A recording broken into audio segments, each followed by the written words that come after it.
대림절 새벽 기도회를 하고 있습니다. 이번에는 석주일 동안 대림절 새벽 기도회를 하고 있는데요. 이제 나흘 남았습니다. 새벽에 열심히 참여해 주시는 교우 여러분들에게 감사드리고 또한 저를 위해서 기도해 주시길 바랍니다. 매일 새벽마다 말씀을 잘 전해야 하는데 요즘 감기, 독감이 많이 유행을 하고 있습니다. 저도 같은 사람이기 때문에 걸릴 수가 있습니다. 지난번에 먼저 걸렸습니다만은 또 계속 유행을 하고 있기 때문에 어려울 때도 있는데요. 좀 많이 기도해 주셔서 모두 다 건강하게 마지막까지 대림절 새벽 예배를 잘 마칠 수 있도록 기도해 주시길 바랍니다. 대림절에는 기다림을 주제로 해서 말씀을 나누고 있습니다. 대림, 기다릴 대자에다가 임한다, 주님이 임하시는 것을, 주님이 오시는 것을 기다리는 절기, 그런 뜻이 대림절이거든요. 그래서 오늘 저녁에도 기다림을 주제로 해서 말씀을 준비했습니다. 모든 사람들은 다 기다림 속에서 살아갑니다.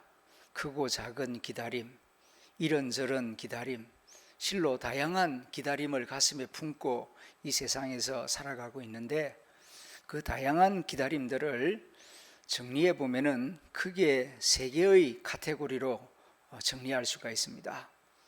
첫째는 어려운 상황으로부터 건짐받는 때를 기다리는 것입니다. 예를 들면은 내가 이 빚을 다 갚을 수만 있다면, 내가 이 질병에서 다시 건강을 회복할 때가 온다면, 그리고 정말 힘들어서 갈등 때문에 밤잠을 이루지 못하고 밥을 먹지 못하는데 이 갈등이 해결되고 풀리는 날이 온다면 나는 웃을 것이고 기뻐할 것이고 감사할 것이다. 그때가 언제 오려나 그 때를 기다리는 것입니다. 이렇게 위기와 어려운 상황으로부터 건짐받는 때를 기다리는 다양한 기다림들이 있습니다. 두 번째로는 내가 원하는 것을 이루어 줄 사람을 기다리는 것입니다. 평생 나와 함께 살아줄 그 사람이 누구일까? 젊은이들은 내 남편감은 누구일까? 내 아내감은 누구일까? 기다립니다. 또 결혼한 다음에는 나를 부모로 만들어줄 자녀를 기다립니다. 또 나를 외로움에서 건져줄 좋은 친구를 기다리기도 하고, 내 인생을 잘 이끌어줄 좋은 스승을 기다리기도 합니다. 이렇게 나를 인도해줄 좋은 사람을 기다리는 그런 기다림이 우리 가슴 속에 있습니다. 세 번째로는 내 꿈이 성취되는 그날을 기다립니다. 사람마다 자기가 원하는 꿈이 있고 또 이루고 싶어하는 그런 일들, 소망이 있습니다. 공부하는 사람은 졸업할 날을 기다리고, 특별히 학위를 이렇게 과정을 밟는 사람은 그 논문을 마치고 학위 받는 날을 정말 간절하게 기다립니다. 또 운동하는 사람들은 열심히 연습을 하고 근육을 키우고 몸을 다듬어서 중요한 경기에 나가서 메달 받는 그 날을 학수고대하며 기다립니다. 이렇게 인생의 목표를 달성하는 그 날을 기다리면서 참고 인내하며 열심히 달려가는 그런 사람들이 많이 있습니다. 여러분은 무엇을 기다리면서 요즘 하루하루를 살아가고 있습니까? 오늘 우리가 읽은 이 이사야 30장은 우리가 무엇을 기다려야 하는가, 그리고 어떻게 기다려야 하는가, 기다림에 관한 아주 중요한 영적인 교훈을 우리에게 말씀하고 있습니다. 이사야 30장 우리가 다 읽지는 않았습니다만은 대충 이 말씀의 배경을 말씀드리면은, 당시 남유다가 전쟁 가운데 있을 때에 주님이 이사야를 통하여서 이 말씀을 주신 것입니다. 북쪽에 아수르라고 하는 거대한 나라가 먼저 북이스라엘을 침공해서 쓰러뜨렸습니다. 그 다음에는 남유다를 이제 빼앗으려고 예루살렘을 에워싸고 포위하고 있는 것입니다. 얼마나 참 절명의 시간인지 모릅니다. 유다는 잘 알고 있습니다. 우리 힘으로 저 거대한 아수르 제국을 이길 수 없다는 것을. 그래서 더 두려워합니다. 그때에 유다가 한 일이 무엇이냐 하면은 북쪽에서 큰 나라가 쳐들어오니까 남쪽에 있는 애굽에 사신을 보내가지고 거기에서부터 도움을 받아서 이 북이스라엘을, 아니 이 북쪽 아수르를 몰아내는 것이 그들의 생각이었습니다. 그래서 시내 광야를 건너서 사신들을 보냅니다. 애굽이 달라는 거 다 줄 테니까 하여튼 구원병을 보내주십시오. 그렇게 이제 기별을 하고 기다리고 있는 것입니다. 이러한 상황 가운데에서 이사야가 하신 말씀이 오늘 이사야 30장 18절 말씀입니다. 너희는 무엇을 기다리느냐? 애굽의 군대를 기다리고 있느냐? 아니면 전쟁이 없는 평화를 기다리고 있느냐? 너희가 기다리는 것은 오지 않을 것이다. 정말로 너희가 기다려야 될 것은 애굽의 군대도 아니고 전쟁이 그치는 것도 아니다.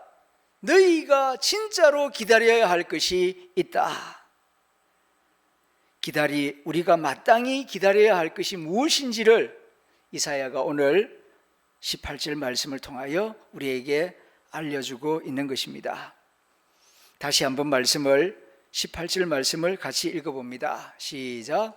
그러나 여호와께서 기다리시나니 이는 너희에게 은혜를 베풀려 하심이요 일어나시리니 이는 너희를 긍휼히 여기려 하심이라. 대저 여호와는 공의의 하나님이심이라. 무릇 그를 기다리는 자는 복이 있도다. 아멘. 이제 이 성경 구절 말씀을 깊이 묵상하며 오늘 저녁 우리가 기다림에 대한 중요한 영적 진리를 배우기를 원합니다. 이 말씀을 자세히 보면은 첫째로 누가 기다리느냐 하는 말씀입니다. 흔히 우리는 내가 기다린다, 내가 주님을 기다린다 이렇게 생각을 합니다. 그런데 왜 주님 안 오십니까? 왜 드디어 오십니까? 왜 내 기도에 응답 안 해주십니까? 기다리는 나를 왜 이렇게 지치게 만드십니까? 나 중심으로 기다림을 생각할 때가 많습니다. 그런데 오늘 이사야는 네가 기다리기 전에 여호와께서 기다리고 계신다. 기다림의 주체가 하나님이심을 우리에게 말씀하고 있습니다. 18절 상반절입니다. 그러나 여호와께서 기다리시나니 그렇게 말씀하고 있어요. 여호와 하나님이 기다리고 계신다. 그런데 그 앞에 그러나라고 하는 접속사가 있죠.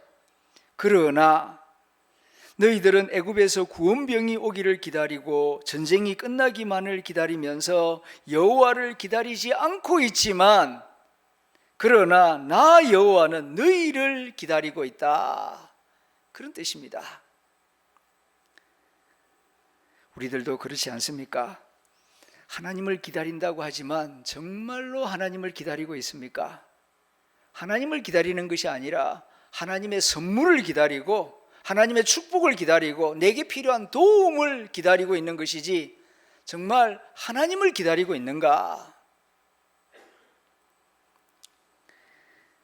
어린아이가 아빠를 기다리기보다는 아빠가 가져오는 선물을 기다리고 장난감을 기다리고 용돈을 기다리는 것처럼 우리는 내가 살아가는데 필요한 것을 기다리지 정말 하나님을 사모하고 사랑하는 마음으로 하나님을 기다리고 있는가?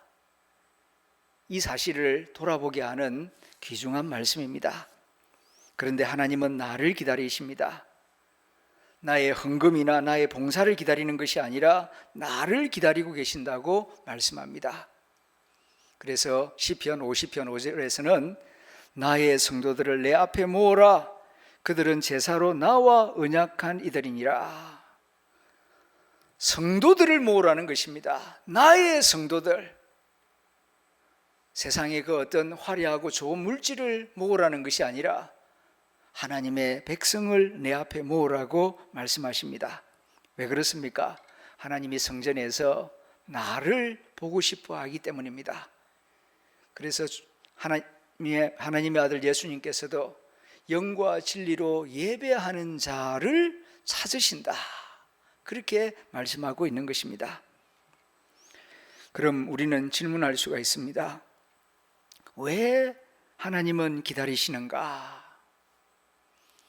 우리 같은 피조물은 소원은 간절해도 힘이 없기 때문에, 연약하기 때문에 기다리는 방법 외에는 다른 방법이 없습니다. 그러니까 기다릴 수밖에요. 그러나 하나님은 역사의 주인이시고 창조주이시고 전능하신 하나님 아니십니까? 마음만 먹으면은 원하는 것을 언제든지 하실 수 있는 하나님이십니다. 그런데 왜 연약한 모습으로 기다리신다, 그렇게 말씀을 하시는가? 하나님이 우리를 기다리신다, 이 말씀이 의미하는 중요한 세 가지 의미가 있습니다. 첫 번째로는 우리를 포기하지 않았다는 뜻입니다. 뭐라고요? 우리를 포기하지 않았다는 뜻입니다. 포기하지 않았다는 뜻은 기다린다 하는 뜻이고, 그리고 포기하지 않았다는 것은 그만큼 우리를 소중하게 여기신다 하는 뜻입니다. 나는 나를 볼 때 하찮게 여길지 모르나 하나님은 우리를 정말 소중하게 여기십니다. 그렇기 때문에 기다리고 계신다는 것입니다. 두 번째로는 나를 인격적으로 대하신다 하는 뜻입니다.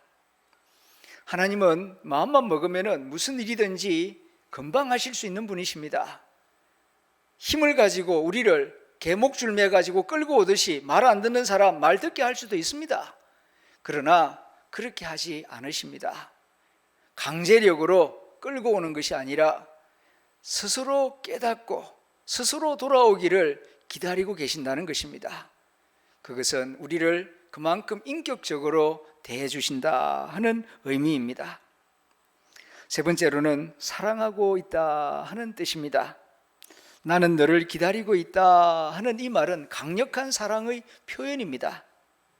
그러니까 하나님은 우리를 기다리시는데 포기하지 않고 기다리시고 인격적으로 기다리시고 사랑하면서 우리를 기다리고 계신다 하는 의미가 하나님이 기다리신다 하는 말 속에 포함되어 있는 것입니다. 그렇다면 하나님이 기다리시는 이유는 또 무엇입니까? 왜 기다리시는 겁니까? 18절에서 말씀합니다. 중반절입니다. 이는 너희에게 은혜를 베풀려 하심이요 이는 너희를 긍휼히 여기려 하심이라, 그렇게 말씀합니다. 하나님이 기다리시는 목적이 무엇이라고 이사야가 가르쳐 줍니까? 은혜를 베풀기 위하여, 또 한 가지 긍휼을 베풀기 위하여 기다리신다는 사실입니다. 이놈 돌아오기만 해봐라, 내가 가만두나 보자, 그렇게 벼르고 있는 게 아니고요, 은혜를 베풀기 위하여, 긍휼을 베풀기 위하여 기다리고 계신다는 말씀입니다. 지금 이스라엘은 전쟁을 만나서 두려워하고 있습니다. 그리고 자기들의 방법으로 이 문제를, 이 전쟁을 종식시키고 평화를 얻어보려고 지금 동분서주하고 있습니다. 그런데 하나님이 볼 때에는 전쟁이 아무것도 아닙니다. 사람이 볼 때에는 전쟁이 무섭고 두렵죠. 빚도 무겁고, 그리고 인간과의 갈등도 힘들고, 질병도 너무 아프고 지루하죠. 그러나 하나님 보시기에는 그거 아무것도 아닙니다. 하나님께서 그럼에도 불구하고 왜 전쟁을 주셨느냐? 그것은 너희들이 너무 세상을 좋아하고 하나님을 찾기보다는 세상 즐거움에 빠져 있고 우상을 섬기고 세상을 너무 의지하고 있기 때문에 그거 의지하지 말고 하나님께로 돌아오라고 하나님께서 유다 백성에게 전쟁을 허락하신 것입니다. 여기에 하나님의 뜻이 있어요. 그러니까 전쟁을 종식시키고 극복하는 방법은 간단합니다. 하나님께로 돌아오면 끝나는 것입니다. 전능하신 하나님께서 긍휼을 베푸시고 은혜를 베푸시면은 유다는 구원을 받습니다.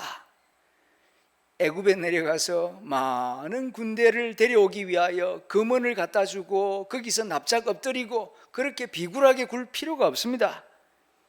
하나님이 도와주시고 하나님이 유다를 긍휼히 여기고 은혜를 베풀면은 전쟁은 끝입니다. 적들을 물러가게 하실 것입니다.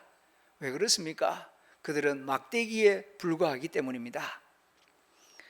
은혜를 베풀고 긍휼을 베풀려고 기다리는 하나님께 돌아오는 것이 진정한 해결책인데 유다 사람들은 돌아오지 않고 애굽을 의지하고 많은 군대를 의지하고 우상을 의지하면서 점점 더 멀리 갑니다. 자기들의 방법으로 해결하려고 길을 쓰고 있는 것입니다. 하늘에 계신 하나님이 보실 때 이것이 너무나 안타까운 것입니다. 그래서 이사야 선지자를 통하여 여호와께서 기다리시나니 이는 은혜를 베풀려 하심이요 그가 일어나시나니 긍휼을 베풀려 하심이라. 그를 기다리는 자가 복이 있도다. 애굽의 군대를 기다리는 자가 복 있는 자가 아니라 여호와 하나님을 바라고 사랑하고 사모하고 기다리는 그가 복받을 사람이다 라고 우리에게 알려주고 있는 것입니다. 그런데 유감스럽게도 당시 유다 백성들은 하나님을 찾고 하나님을 기다리기보다는 저 멀리 남쪽에서 오는 애굽의 군대를 기다리고 있었습니다. 이런 안타까운 모습을 보면서 이사야가 말하는 것입니다. 애굽 군대를 기다리지 말고 여호와를 기다리라. 세상으로부터 도움을 기다리지 말고 하나님으로부터 도움을 기다리라. 우리에게 말씀하는 것입니다. 여호와를 찾으라. 여호와께서 은혜와 긍휼을 너에게 베푸시려고 기다리신다. 사랑하는 성도 여러분, 이 사실을 굳게 믿고 믿음으로 응답하는 하담의 성도들이 될 수 있기를 소망합니다. 이런 이야기가 있습니다. 고등학교를 막 졸업한 한 아가씨가 시골 가난한 집이 너무너무 싫어서 남자친구와 함께 뉴욕으로 도망을 갔습니다. 그들은 어릴 때 합창단에서 배운 기술을 가지고 도시 생활을 시작했습니다. 여자는 노래와 춤, 남자는 밴드로 생계를 유지했습니다. 그런데 그렇게 산 지 3년 만에 남자는 여자를 떠나버렸습니다. 버림받은 이 여자는 아기를 혼자 기르면서 이곳저곳 전전하면서 세상의 모든 쓴맛을 맛보고 짓밟히기 시작합니다. 그럼에도 이 여자에게 꼭 하나의 희망이 있었는데 그것은 어린아이였습니다. 그런데 6살 때에 그 아이가 죽었습니다. 몸도 마음도 지친 이 여자는 성공하기 전에는 절대로 집으로 돌아가지 않겠다고 결심했지만은 모든 희망이 사라지자 마지막으로 고향 집이나 한번 보고 죽으리라 결심하고 아무 눈에도 띄지 않는 한밤중에 열차를 타고 고향 집으로 갔습니다. 역에 도착한 다음 자기 집을 찾아서 올라가는데 저 멀리 고향 마을 내 집 같은 그 위치에 불이 환하게 켜 있는 것입니다. 이상하다. 자기가 저기가 분명히 내 집인데 왜 이렇게 불이 환하게 켜 있지? 다른 사람이 이사 와서 사는가? 그렇게 생각하면서 가까이 다가갔더니 문도 다 열려 있는 것입니다. 집에 불은 환하게 켜져 있고 그래서 이상해서 들어가지 않으려고 하다가 그 안으로 들어가서 사람을 찾았습니다. 여보세요, 여보세요, 안에 아무도 없어요? 여보세요, 여보세요, 엄마, 엄마, 엄마, 저 안나예요. 그러자 아무 기척이 없던 그 집안에서 안나라고 하는 소리가 들리는 순간 안에서 내 딸 안나 왔니? 하고 늙은 어머니가 방문을 열고 나왔습니다. 딸은 엄마를 보고 엄마, 그런데 이게 웬일이에요? 왜 문을 다 열어놓고 온 집에 불을 환하게 다 켜 놓았어요. 그럴 때 엄마가 말합니다. 네가 나간 후로 네가 언제나 돌아올 수 있도록 낮이나 밤에나 문을 열어두었지. 그리고 혹시 못 찾을까 걱정해서 모든 불을 다 켜놓고 기다리고 있었단다. 하루도 빠짐없이 너를 기다렸지. 엄마, 저는 이제 몹쓸 여자가 됐어요. 그래도 아니야. 그래도 너는 나에게 가장 소중한 딸이지. 이 말을 듣고 딸은 생각합니다. 내가 때때로 엄마를 그리워하고 보고 싶어 했는데, 그래서 엄마를 기다렸는데, 오늘 엄마를 만나고 보니까 내가 엄마를 기다렸던 것보다 엄마가 나를 더 기다리고 계셨다는 사실입니다. 이 사랑을 깨달으면서 내가 이렇게 생을 포기할 수는 없지, 다시 용기를 가지게 됩니다. 이 이야기는 안나 콘들렌이라는 미국 여성 작가의 이야기입니다. 여러분, 우리는 내가 하나님을 기다린다라고 생각할 때가 많습니다. 맞습니다. 우리가 하나님을 기다리는 것이 사실입니다.